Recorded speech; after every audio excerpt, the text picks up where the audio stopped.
Në këto momente dhe shkëm në Elbasan pasi ka pasur tensione pas sfidës së zhvilluar midis Elbasanit dhe Tiranës, do jemi me kolegun Enes Molla për të mësuar më shumë detaje. Enes, mirë mbrëma, çfarë ka ndodhur konkretisht?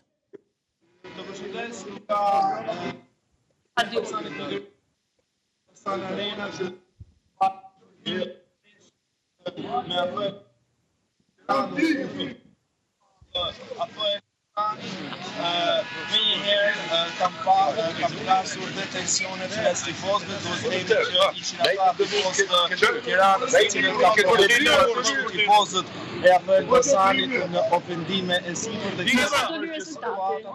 rezultati është dashur e me njëhershme ndërhyrja 2-1 e efektiveve të policisë të ndërhyrjes së shpejtë mbas rezultatit 2-1 për Elbasanin, ka bërë që tifozët e Tiranës të shpërblejnë të papërgjegjshme duke hedhur kështu ujë, karike apo të çdo mjet të cilët kishin në dispozicion për t'i hedhur kundrejt tifozëve të AFC Elbasanit. Kjo gjë ka sjellur dhe iritime të ndryshme, por si të qoftë atmosfera këtu në qytetin e Elbasanit është e madhe.